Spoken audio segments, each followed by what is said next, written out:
Bismillahirrahmanirrahim. Assalamualaikum warahmatullahi wabarakatuh. Alhamdulillahirabbil alamin. Wassalatu wassalamu ala asyrafil anbiya'i wal mursalin wa ala alihi wa sahbihi ajma'in.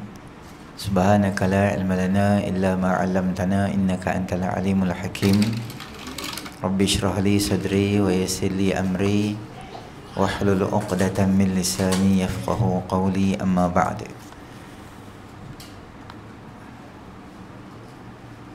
Tuan-tuan, puan-puan, muslimin muslimat yang dirahmati oleh Allah Subhanahu Wa Taala, pertamanya kita panjatkan kesyukuran kita kepada Allah Subhanahu Wa Taala kerana dengan limpah rahmatnya Allah Subhanahu Wa Taala beri kita sama-sama peluang berada di dalam majlis ilmu kita pada malam ni. Bagi memberkati majlis kita pada malam ni, mari sama-sama kita membaca surah Al-Kahfi ayat 1 sampai 10. Tentu yang ada mushaf, ada ingatan atau tengok dalam telefon boleh juga. A'udzubillahi minasyaitonirrajim.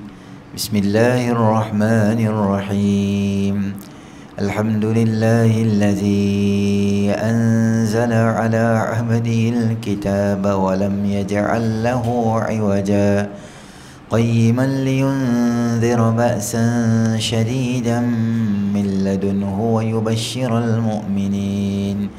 ويبشر المؤمنين الذين يعملون الصالحات أن لهم أجرا حسنا ماكثين فيه أبدا وينذر الذين قالوا اتخذ الله ولدا ما لهم به من علم ولا لآبائهم كبرت كلمة تخرج من أفواههم إن يقولون إلا كذبا فلعلك باخع نفسك على آثارهم إن لم يؤمنوا بهذا الحديث أسفا إنا جعلنا ما على الأرض زينة لها لنبلوهم أيهم أحسن عملا وإنا لجاعلون ما عليها صعيدا جرزا أم حسبت أن أصحاب الكهف والرقيم كانوا من آياتنا عجبا إذ أوى الفتية إلى الكهف فقالوا ربنا آتنا من لدنك رحمة وهيئ لنا من أمرنا رشدا. صدق الله العظيم. Tuan-tuan muslimin rahmati oleh Allah Subhanahu Wa Taala, pada malam ni insya-Allah kita akan masuk dalam hadis yang ke-28, sabar menerima musibah. Anna Abil Ash'athil As'ashith San'ani annahu raha ila al-masjidi Dimashqa wa hajjara bir-rawaji falaqiya Shaddad bin Ausin was-suna bihiyyu ma'ahu faqultu aina turidani yarhamukumullah qala nuridu hahuna ila akhin lana maridin na'uduhu fantalaqtu ma'ahuma hatta dakhala ala dhalika ar-rajuli faqala lahu kaifa asbahta qala asbahtu bi ni'matin faqala lahu Shaddad abshir bi kaffarati as-sayyiati wa hatta al-khataya فإني سمعت رسول الله صلى الله عليه وسلم يقول إن الله عز وجل يقول إني إذا ابتليت عبدا من عبادي مؤمنا فحمدني على ما ابتليته فإنه يقوم من مضجعه ذلك كيوم ولدته أمه من الخطايا ويقول الرب عز وجل ana qayyadtu 'abdi wabtalaituhu wa ajru lahu kama kuntum tujruna lahu wa huwa sahihun. Daripada Abu Al-A'mash As-Sana'ani, sesungguhnya beliau satu ketika berangkat ke masjid Dimashq dalam keadaan berjalan kaki pada waktu tengah hari. Lalu dia bertemu dengan Sayyidina Shaddad bin Aus dan As-Sunabihi bersamanya. Lalu saya, yakni Abu Al-Ash'ath berkata, "Ke mana kalian kedua hendak pergi?" Mereka menjawab, "Kami ke sana kerana ada saudara kami yang sakit. Kami hendak menjenguknya." Saya pergi bersama mereka berdua sampai bertemu kepada orang itu. Lalu mereka berdua berkata kepadanya, "Apa kabar kamu pagi ini?" Dia menjawab, "Saya pagi ini dalam keadaan nikmat." Kata Sayyidina Shaddad radhiyallahu anhu kepadanya, "Berikan khabar kepada pelebur kejelekan dan penghapus kesalahan. Sesungguhnya saya dengar Nabi SAW bersabda, firman Allah, jika menguji seseorang hamba daripada hambaku yang beriman, lalu dia memujiku dan apa yang aku timpakan padanya, sesungguhnya dia bangun dari tempat tidurnya sebagaimana saat dia dilahirkan oleh ibunya bersih daripada kejahatan." Kata Allah Ta'ala lagi, "Aku telah menahan hambaku daripada amal soleh, maka beri dia ganjaran sebagaimana kalian berinya ganjaran sewaktu dia sihat." Baik. Hadis pada malam ni adalah berkaitan beberapa benda. Satu, berkaitan dengan menziarahi orang yang sakit. Yang kedua adalah pahala orang sakit itu sendiri. Dan yang ketiga, ada satu kelebihan khusus kepada orang yang sakit. Jadi ada 3 benda yang kita akan bincang pada malam ni. Baik. Yang pertama, 2 orang sahabat Nabi SAW, mereka ni jalan. Bila mereka jalan, mereka jumpa seorang jalan, jumpa lagi 2 orang. Dia tanya, hampa 2 orang nak pergi mana?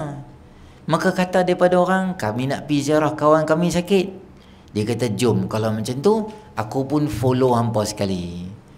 Bila dia ikut ziarah, follow kawan tu, bila dia sampai dekat dia, maka Sayyidina Ash'ath radhiyallahu anhu, dia pun tanya.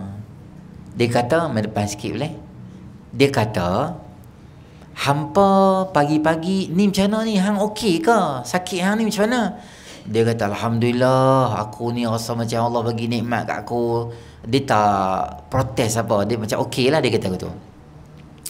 Maka Shaddad radhiyallahu anhu dia kata, "Tolong bagi tahu kerana aku dengar Nabi SAW bersabda dalam sebuah hadis kursi, firman Allah Ta'ala, mana-mana orang yang aku uji dia, kemudian dia hanya bersyukur, dia tak komplain, dia terima kasih, alhamdulillah, okey, selalu dia cakap benda yang positif je, maka Allah ampun dosa dia macam dia baru beranak daripada mak dia." Maknanya Allah ampunkan dosa dia. Baik.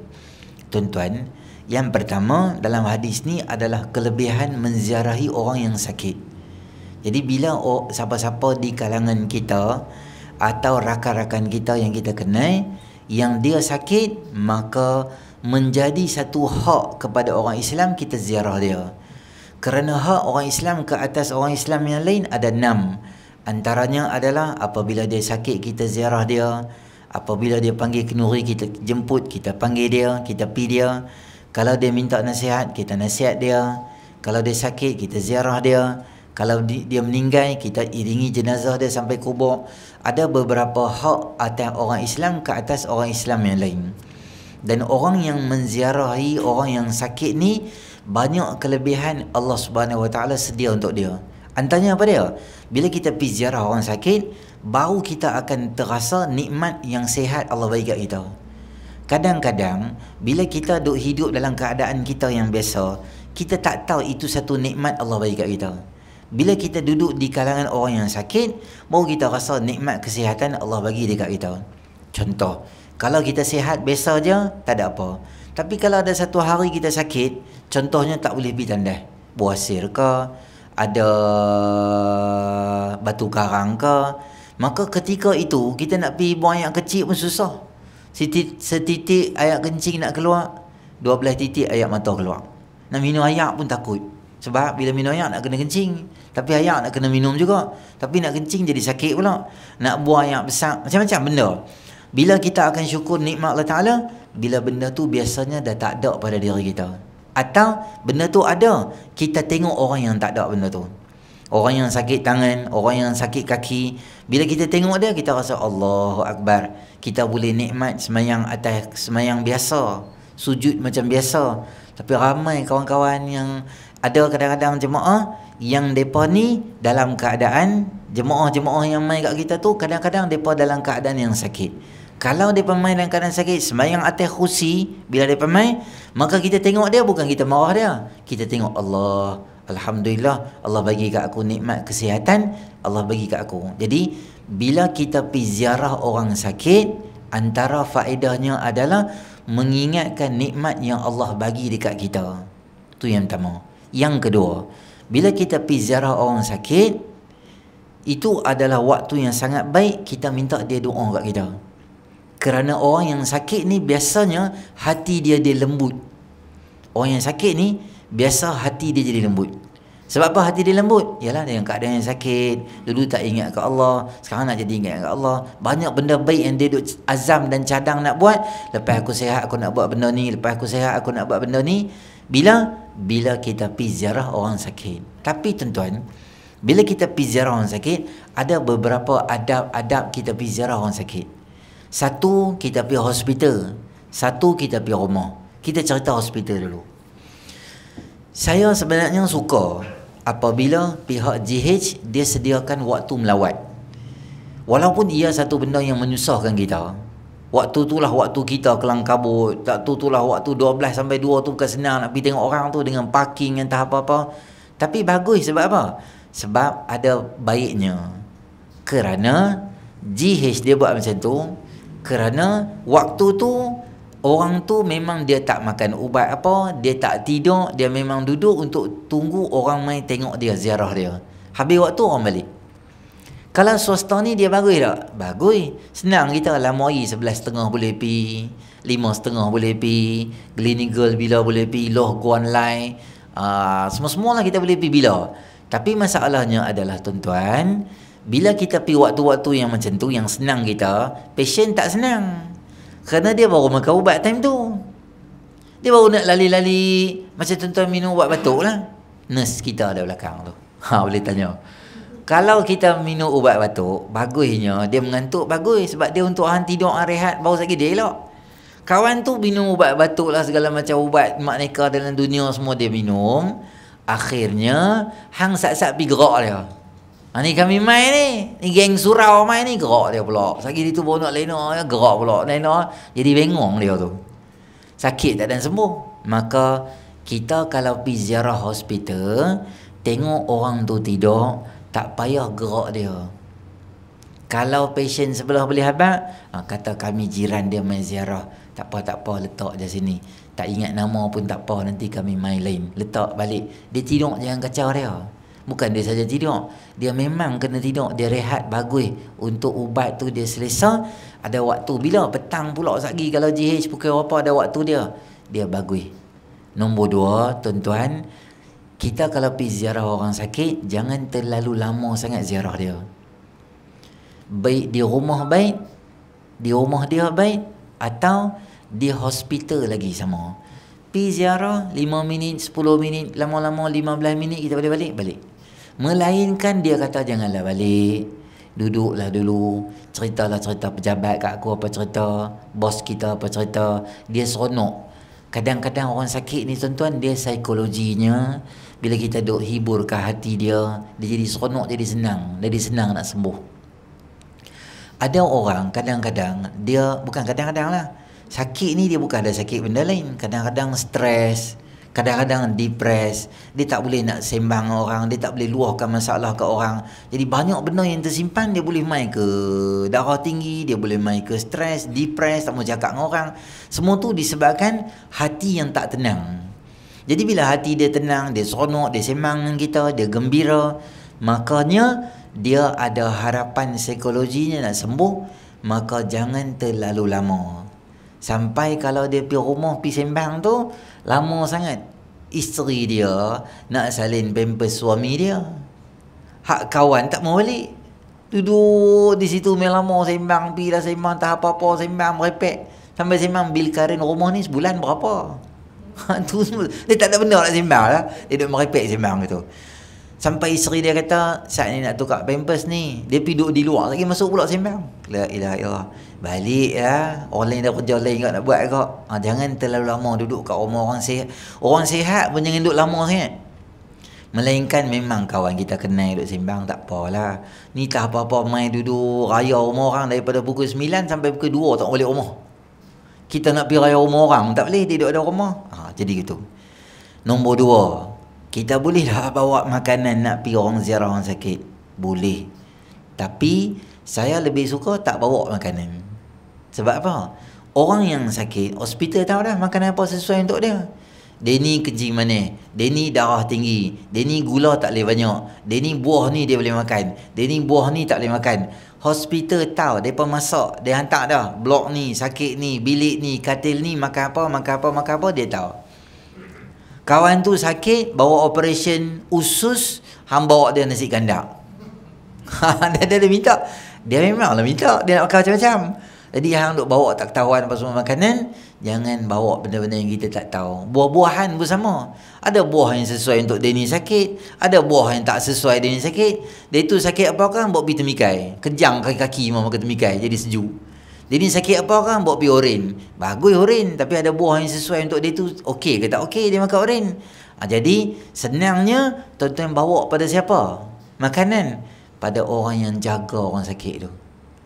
Orang yang jaga orang sakit lebih memerlukan daripada orang yang sakit.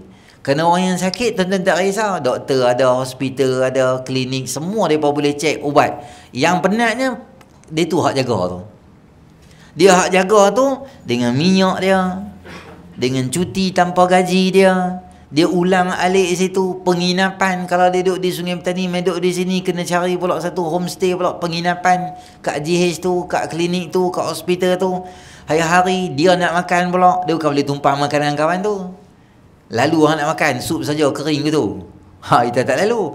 Jadi biar hang lah makan. Jadi adalah baiknya tuan-tuan kalau kenal telefon, hang nak makan apa, saat aku beli kat hang. Bagusnya tuan-tuan nak bagi paling baik sekali, bagilah sumbangan dalam bentuk kewangan. Bagi pada siapa? Bagi kat tangan kawan tu. Jangan pi sebat makanan orang sakit. Ni ada orang hantu ayak bawa plastik siap-siap ke tu. Banyak tin-tin Jacob ni yang tak makan. Dia tahu tu lah banyak sangat bawa balik. Aku memang sedia lah, dia bawa plastik lah. La ilaha illallah, memang nak balas lah. Lepas tu buah-buah ni banyak. Dia kata tu, buah-buah ni banyak, tak payah makan lah. Hang kesihat sangat ni, boleh makan buah-buah ni banyak, aku bawa balik lah. Dia tu anggur lah apa, kita beli macam-macam. Kawan tu kata, buku bawa balik lah. Dia pergi ziarah orang sakit, dia tak bawa apa, dia bawa balik macam-macam. Yang ni nama dia hantu ayak. Sebab dia main sebat makanan orang yang sakit. Jadi bila kita pergi tengok orang sakit, antara adabnya adalah kita cari di mana kita duduk dekat dia, doa kat dia. As'alullahal azim, Rabbal arsyil azim, an yashfiyaka. Aku minta pada Allah yang agung, yang memiliki arasy yang agung dan mulia, supaya Allah sembuhkan kamu. Tak ingat bahasa Arab tak? Kami sekolah konvent tak pandai cakap bahasa Arab. Cakap Melayu boleh tak apa? Angkat tangan, ya Allah ampunilah dosa dia, ya Allah sembuhkanlah penyakitlah dia, apa semua. Kita cakap bahasa Melayu kat dia. Psikologinya sahabat kat tuan-tuan, berdoa pada orang yang sakit, dia akan sedikit sebanyak rasa terharu dan rasa cepat rasa nak sembuh. Dan sunat memberi pengharapan yang baik pada dia. Bila kita pergi ziarah dia, kita kata dia, hari tu dia bulan Facebook, muka hang teruk Tengok ceria elok ni, alhamdulillah ni, saya esok boleh keluar lah ni. Saja cakap ke tu. Pengharapan kita, bagi kat dia satu harapan yang baik. Jangan cakap benda-benda boleh patah semangat dia. Kawan aku macam ni kau, 2 hari kot mati ke tu. Kawan tu dia nak sembuh jadi mati awal. Dia tak, semalam ni katil depan hang sakit apa? Dia lebih kurang macam aku kok. Dia hantar semalam 2 orang mati je. Doktor kata lepas ni hang jangan buat begitu. Kesian kat dia. Jangan saat-saat buka Yasin baca, saat-saat buka Yasin baca, dia duk rasa macam nak suruh dia mati dah. Maka orang-orang yang sakit ni, kita pergi duduk sembang dekat dengan dia, doa kat dia. Kalau boleh baca lagi doa yang Nabi ajak pada kita pada Allahumma rabban nas muzhibil ba'sa ishfi anta syafi la shifaa illa shifauk shifaan la yughadiru saqama. Wahai Allah, Tuhan yang Maha Penyembuh, yang setiap sembuhan yang diberikan oleh Allah tu tidak ada lagi kesan-kesan sakit daripada ni. Ya Allah, sembuhkanlah kawan ni, bagilah dia jadi macam biasa balik. Doa apa-apa lah, insya-Allah. Itu adab kita pergi ziarah orang sakit, bagi pengharapan yang baik. Jangan terlalu lama kita pergi ziarah orang sakit. Itu satu bab. Yang kedua tuan-tuan, bila kita sakit, kita tak boleh merongut. Bila kita sakit, kita tak boleh merongut. Contohnya apa? Sayyidina Ash'ath radhiyallahu anhu, apabila dia tanya dekat kawan tu, macam mana hang pagi ni? Dia kata, aku alhamdulillah, aku berpagi-pagi dengan nikmat Allah bagi kat aku. Walaupun dia sakit, tapi dia selalu kata benda positif, bukan COVID. Dia selalu kata bagus, okey, alhamdulillah, aku okey. Perbuatan dia sangka baik dengan Allah Ta'ala tu, Allah suka dan Allah ampunkan dosa orang-orang yang macam tu. Kerana apa tuan-tuan? Orang yang sakit ni, Allah jadikan dia penghapus dosa dia. Kata Nabi SAW, mana-mana orang Islam yang ditimpa nasabin, yang ditimpa letih, tak larat, rasa macam semak dada dia, rasa macam hatta syaukatu yushikuha, sehingga duri yang kecil yang cucuk di kaki dia pun Allah akan jadikan dia penyebab untuk Allah ampun dosa dia. Kalaulah sakit kecil, duri cucuk pun Allah ampun dosa, apatah lagi sakit kita yang duduk tidur di atas katilnya, susah, payah Allah bagi kat kita, maka Allah bagi pahala yang sangat banyak. Dan para alim ulama tuan-tuan, mereka ni memang kebiasaan para anbiya alaihi salatu wassalam, sakit dulu baru dia mai keadaan meninggal tu, dia sakit dulu. Kerana apa? Sakit tu penghapus dosa. Bila kita sakit, kita teringat salah-salah kita, minta ampun pada manusia, minta ampun dengan Allah Subhanahu Wa Taala. Banyak ruang ada untuk kita buat benda baik. Allah bagi sakit tu sebenarnya Allah bagi ingat dekat kita supaya kita lebih taqarrub kita dengan Allah Subhanahu Wa Taala. Jadi bila kita sakit, nombor 2, kita selalu sangka baik dengan Allah. Allah nak ampun dosa aku, Allah nak bagi baik kat aku. Maksudnya kesalahan kita tu nak disettle oleh Allah di dunia ni. Di akhirat esok tak ada lagi dah yang nak dipersoalkan di akhirat. Yang nombor 3 daripada hadis ni saya nak bagi kat tuan-tuan adalah yang bawah sekali. Rabb Azza wa Jal berfirman, aku telah menahan hamba-Ku daripada amal soleh, maka beri dia ganjaran sebagaimana kalian memberinya ganjaran waktu dia sihat. Okey.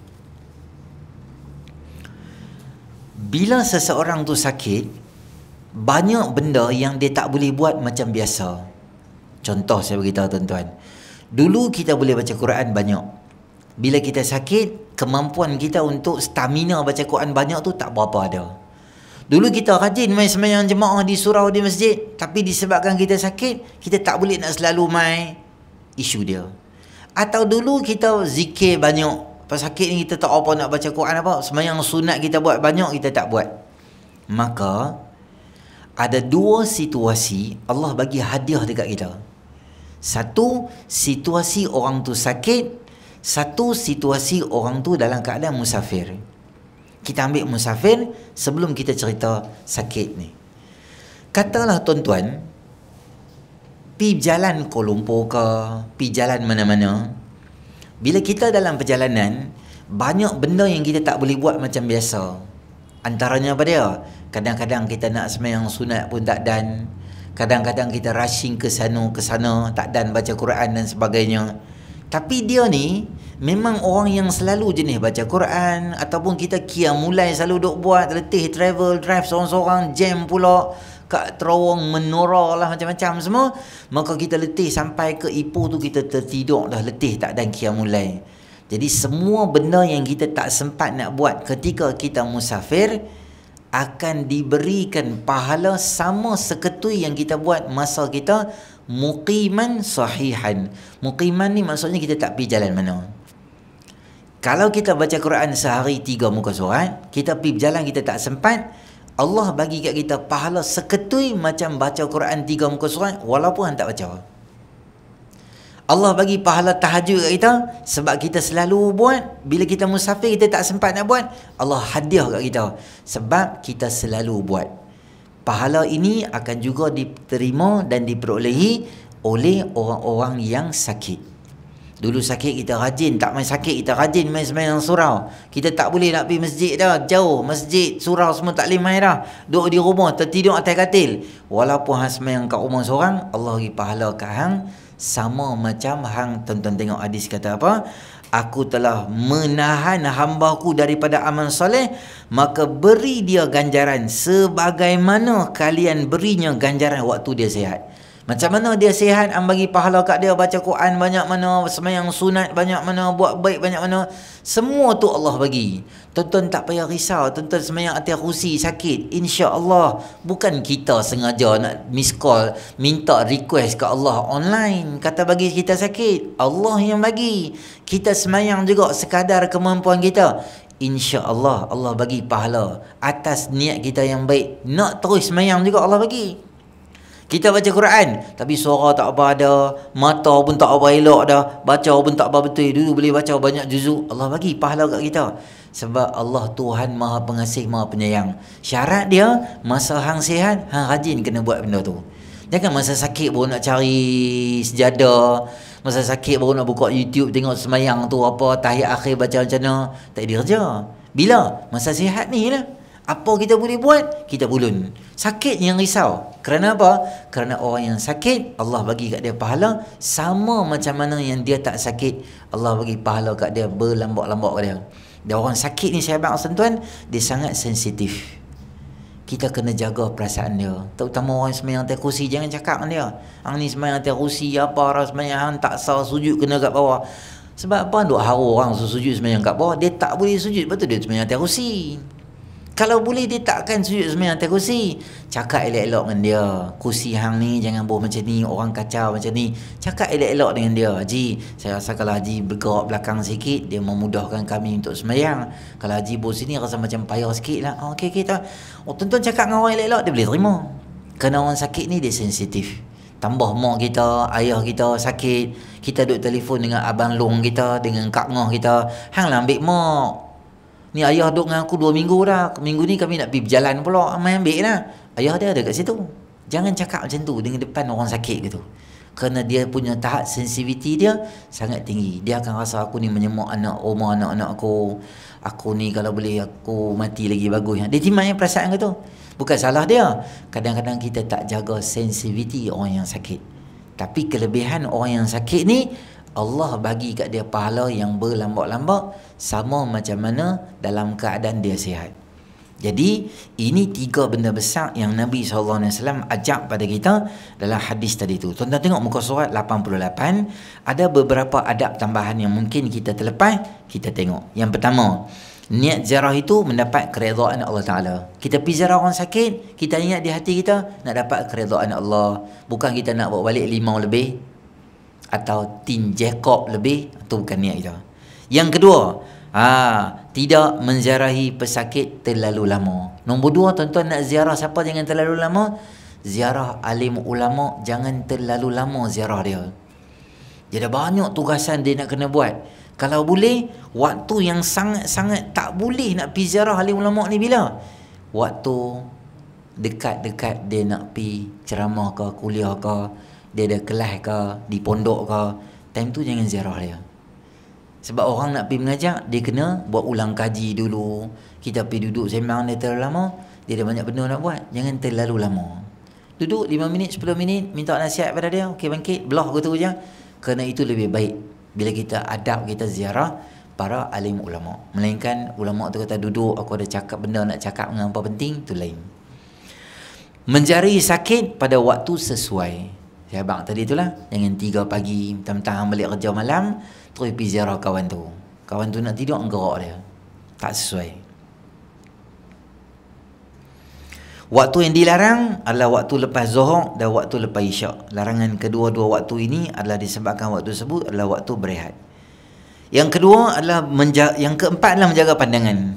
Ketika ziarah rumah sakit, orang yang menziarahi hendaklah menjaga pandangan daripada melihat sesuatu di dalam rumah tanpa sebab, kerana rumah itu merupakan aurat. Pandangan yang liar membuatkan ahli rumah itu menjadi tidak selesa jika terdapat sebarang kekurangan. Tuan-tuan pergi ziarah rumah orang sakit, janganlah duk perhati banyak benda.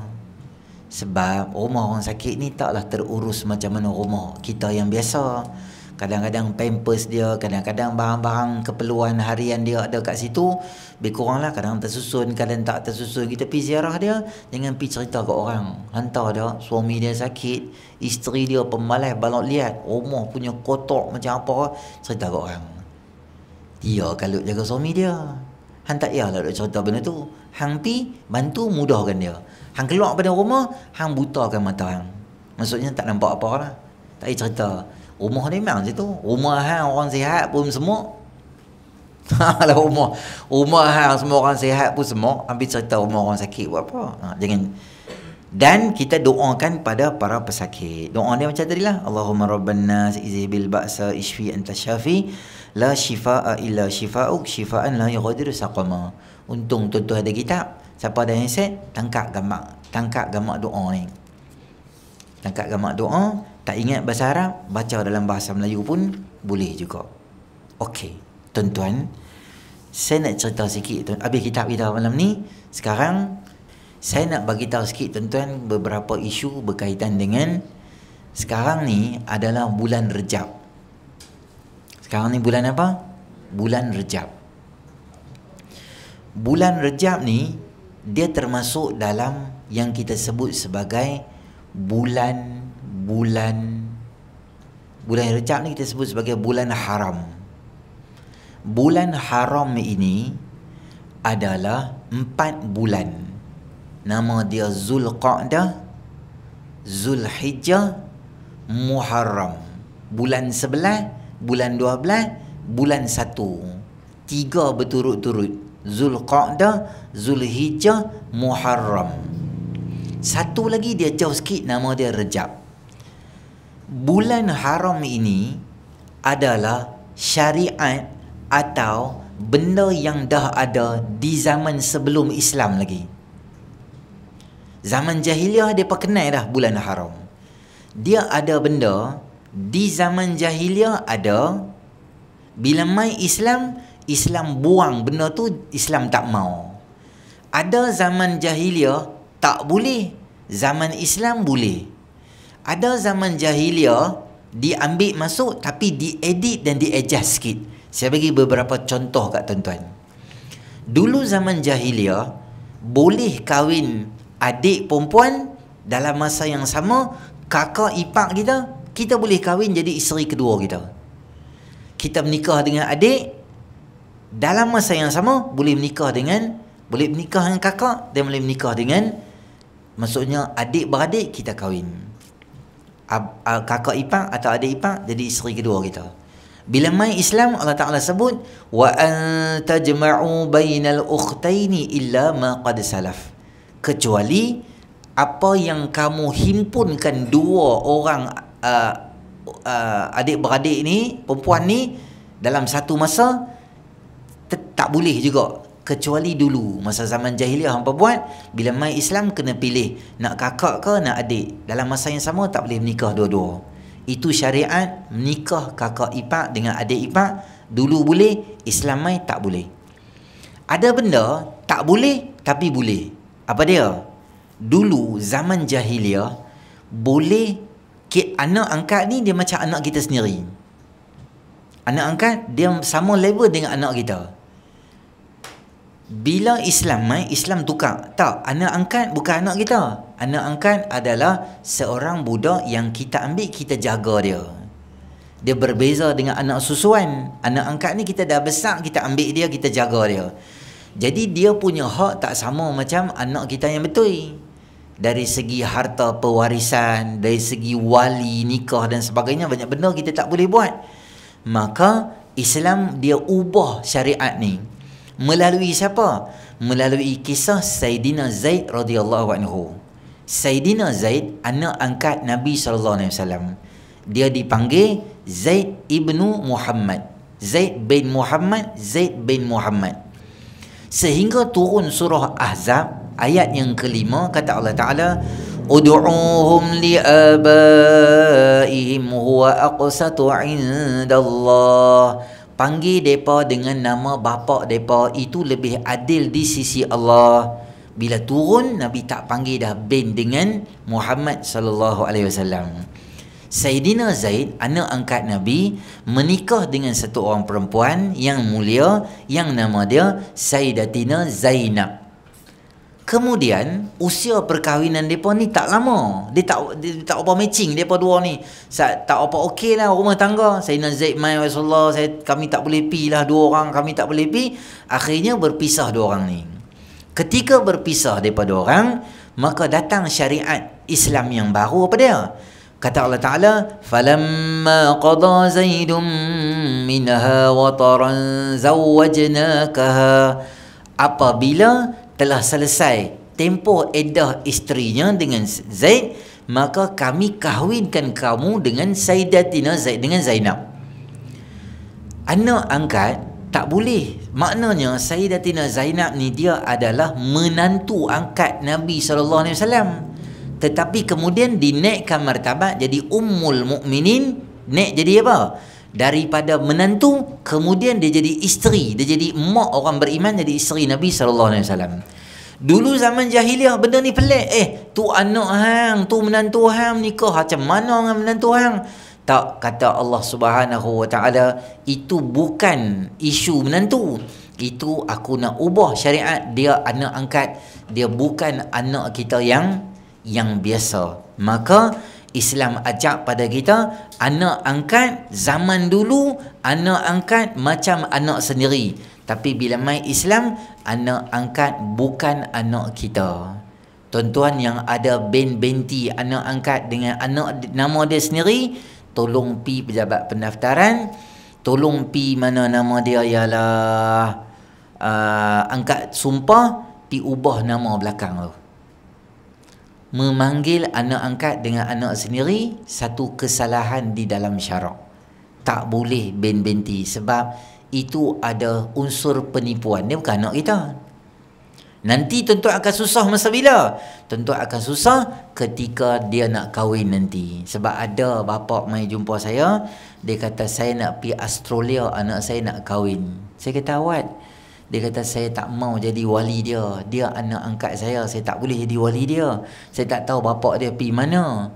Mak dia pun saya tak tahu mana dah. Jadi saya tak boleh kontak mereka. Dia tak tahu kata dia anak angkat selama ni. Jadi kalau saya ada, saya nikahkan dia, saya jadi wali dia, maka perkahwinan dia tak sah. Perkahwinan tak sah maknanya dia berzina seumur hidup dia. Suami dia tengok aurat isteri dia jadi dosa. Oh, banyak cerita lah tuan-tuan.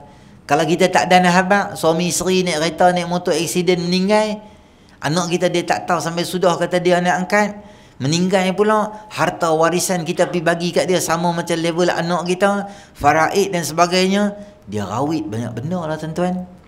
Tak apa, tak ada anak nak buat macam mana? Anak ni bukan boleh beli ke online, Lazada, Shopee, tak apalah kalau boleh beli, kita tak marah.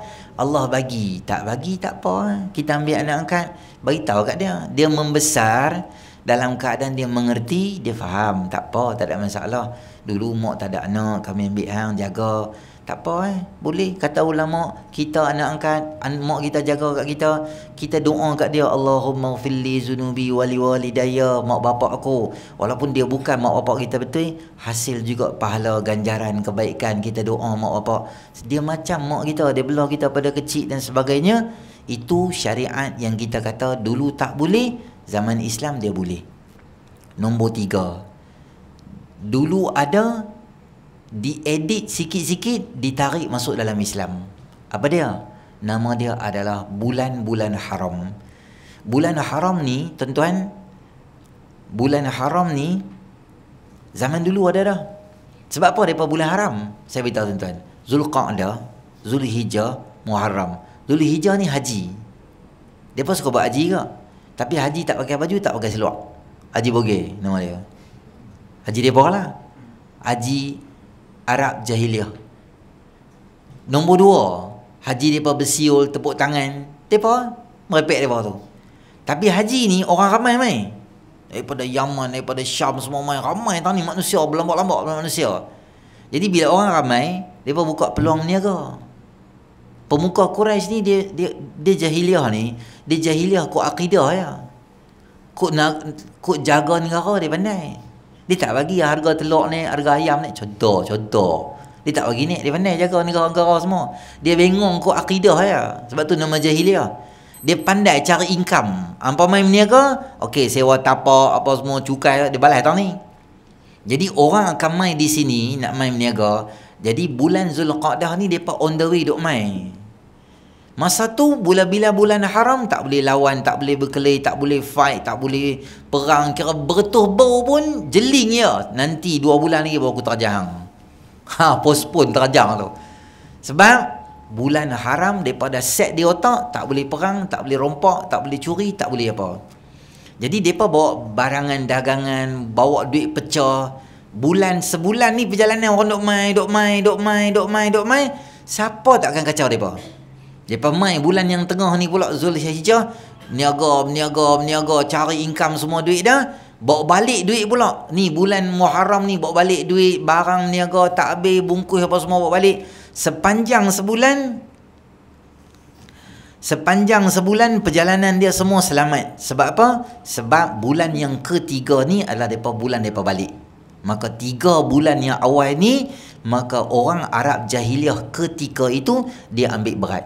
Maka bila mai Islam ambil 4 bulan ni menjadi bulan-bulan yang besar di dalam syarak. Kata Allah Ta'ala, inna iddatash syuhuri 'indallahi 12 syahran fi kitabillah yawma khalaqas samawati wal arda minha arba'atun hurum. Dalam jumlah kiraan bulan di sisi Allah ada 12. 4 nama dia bulan haram. Tuan-tuan, saya beritahu, dalam 4 ni, kalau kita zoom kamera, yang paling power sekali antara 4 ni, dia masuk mai ke mana? Zulhijjah. Zulhijjah ni sangat hebat dan power. Kalau tuan-tuan zoom lagi, dia dekat lagi, 1 sampai 10 Zulhijjah. Inilah hari yang paling power, cream of cream yang hebat sangat ni, 10 hari awal Zulhijjah. Kata para alim ulama, 10 awal Zulhijjah ni, kalau boleh jangan tutup lampu. Ibadat berterusan dalam bulan haram ni, bulan Zulhijjah ni. Tak apa, Zulhijjah kita tinggal dulu. Ni kita main bulan Rejab ni. Jadi apa yang kita boleh buat dalam bulan Rejab ni? Tuan-tuan main kuliah dalam bulan Rejab tak sama pahala tuan-tuan main kuliah dalam bulan apa? Dalam bulan Safar tak sama. Atau dalam bulan Jamadil Awal, Jamadil Akhir tak sama. Kerana Rejab bulan haram. Kata 2. Satu, Imam Ibnu Katsir dalam tafsir dia, riwayat Ibnu Abbas menyebut Allah tingkatkan ganjaran. Kalau tuan-tuan biasa main kuliah, katalah dapat 20, main bulan-bulan haram dia lebih sikit dapat. 40, 50, 60, lebih. Tak tahulah berapa, contoh saya beritahu. Kalau tuan-tuan derma, biasa dapat 10 pahala. Kalau bulan-bulan haram, dia lebih. Allah bagi lebih. Yang nombor 2 yang sebut benda ni siapa? Imam Baihaqi di dalam kitab dia Syu'abul Iman. Wa baqiyat hurmatu syahrul hurum fi tad'ifil ujuri wal auzar. Dosa pun ditingkatkan, pahala pun ditingkatkan. Fair and square. Tuan-tuan main kuliah, buat benda baik apa semua dapat double. Dan tuan-tuan buat benda jahat pun sama juga. Jadi apa saya nak cadang kat tuan-tuan pada bulan ni, tuan-tuan boleh buat benda yang baik. Apa kami nak buat, Ustaz? Kami nak puasa, boleh tak? Very good. bagus puasa. Ustaz boleh tak puasa 1 Rejab? Boleh. Ustaz saya semangat nak puasa 2 hari. Boleh. Saya nak puasa 3 hari. Boleh. Saya nak puasa seminggu. Boleh. Larat tak? Larat hang boleh puasa. Tak ada larangan siapa pun tak ada. Hang nak puasa sebab apa? Aku puasa sebab bulan haram. Boleh puasa. Okey, saya beritahu tuan-tuan. Nanti 27 Rejab, ramai makcik-makcik terutamanya daripada yang puasa. Puasa sebab apa makcik oi? Yalah ustaz, esok Isra' Mi'raj. Kena puasa lah ustaz. Okey. Ada tak syariat kita Nabi suruh puasa Isra' Mi'raj? Jawapan dia spesifik suruh puasa Isra' Mi'raj mesti puasa macam Arafah, tidak ada satu kenyataan daripada Nabi SAW. Tapi ada orang main habaq kita. Kita tanya dia pukul 10.30 pagi. Hang buat apa? Hang tak makan? Tak buat. Puasa. Puasa apa? Isra' Mi'raj. Tuan-tuan yang kata macam ni, ini bid'ah. Nabi tak buat. Hang buka puasa lagi bagus. Hang buat benda yang boleh hang bagi masuk neraka. Jangan cakap gitu. Sebab apa? Sekarang kita fikir, ada satu benda yang kita fikir, macam mana nak bagi puasa dia on. Kalaulah Isra' Mi'raj jatuh hari Isnin, kita kata dia, hang boleh puasa, tapi hang yang kata puasa Isra', hang niatlah puasa Isnin. Hang dapat pahala Isnin. Hang yang buka. Sebab ibadat ni, kita kalau boleh, kita cari jalan, ada hadis, ada ruang, kita pelepah dia. Kalau tak ada, itu lain. Ada, okey kita cari ruang untuk lepas dia. Bagi orang buat benda amal, jangan pangkah amalan orang duk buat benda baik. Jangan kata ni tak boleh, ni bid'ah, manjang bid'ah, wirid, kafir, syirik, murtad, syiah. Tu yang mulut duk keluar gitu. Tak ada ke benda nak suruh orang buat benda baik, nak galak orang buat benda baik? Ada. Ni cara dia. Kalau dia puasa tu adalah pada hari Khamis, kita kata dia hang jangan niat Isra', hang niatlah puasa Khamis. Tapi dia puasa tak kena mengena hari Rabu, boleh buka tak? Jangan. Kerana puasa hang pada hari Rabu ini bukan niat Isra' saja. Kerana hang puasa ini adalah puasa bulan haram. Puasa bulan Rejab. Sunat Rejab. Dan Rejab dia masuk dia punya cakok dia dengan bulan haram. Masuk bulan haram, settle. Hang boleh puasa hari apa pun. Lebih banyak kita buat, kaedah fiqh menyebut ma aktsara fi'luhu aktsara thawabuhu. Lebih banyak hang buat amal, lebih banyak hang dapat pahala. Saya sarankan ini bulan yang sangat terbaik untuk geng muslimat ganti puasa depa. Isteri kita kat rumah pun kita boleh habaq, ini bulan baik, kita bagi semangat kat dia. Kalau nak semangatnya, kita puasa sekali lah dengan dia. Kita tak ada puasa ganti, tapi saja bagi semangat kat dia. Bangun sok sama-sama dengan dia, tapi pergi tempat kerja kita ke darah. Lepas tu balik buat muka lembek gitu. Dia kata terima kasih lah bang, teman puasa. Okey, tak tahu belahak bokar ikan. Sebab apa bokar ikan? Tadi kita sarapan dalca tadi ni puasa. Allah kantoi. Tak apalah teman isteri kan, contoh. Jadi dia boleh buat apa? Puasa boleh. Tuan-tuan ada zaman dulu-dulu tak semayang dulu. Zaman Pok Yeye dulu. Zaman bawa aci belakang Sigit dengan Vespa dulu tak semayang kan. Ganti balik semayang tu lah ni semua. Allah bagi pahala lebih. Lagi nak buat apa? Bulan Rejab ni boleh buat apa? Tuan-tuan tingkatkan ganjaran. Contoh saya beritahu. Biasa duha duk balas apa? 2. Kita balas 2/4. Up sikit. Sebab apa? Banyak. Sampai isteri kita perasan, sampai suami kita perasan. Abang ni tengok selalu bangun subuh ke 6 sampai 6.30 duduk semayang. Ni 5.40 bangun dah ni. Ni kan bulan-bulan haram. Kita tingkatkan amalan sikit. Oh, macam tu ke? Orang perasan kata kita buat tu. Okey, maksudnya ada satu peningkatan. Kita sedang buat. Quran kita pun lebih, semayang sunat, derma, buat benda baik. Kira apa saja benda hang boleh pulun buat benda baik. Bulan haram hang pulun sebab pahala Allah bagi banyak. Jadi ni Rejab dilatih kita supaya kita biasa buat benda baik. Mai Syaban dan Ramadan. Ini bulan semai. Bulan depan bulan siram. Bulan Ramadan kutip hasil dia. Maknanya biasa dah buat benda baik, biasa dah baca Quran banyak, biasa dah. Bila main Ramadan, tak ada apa, aku manduk bangun dah, setiap hari 5:45 bangkit dah. Mudah dah, baca Quran pun biasa dah, banyak juzuk tu dah biasa dah. Itu syariat yang diajak pada kita. Maka tuan-tuan muslimin rahmati oleh Allah, jangan lepas peluang untuk buat baik dalam bulan Rejab, kerana dia termasuk dalam bulan-bulan haram.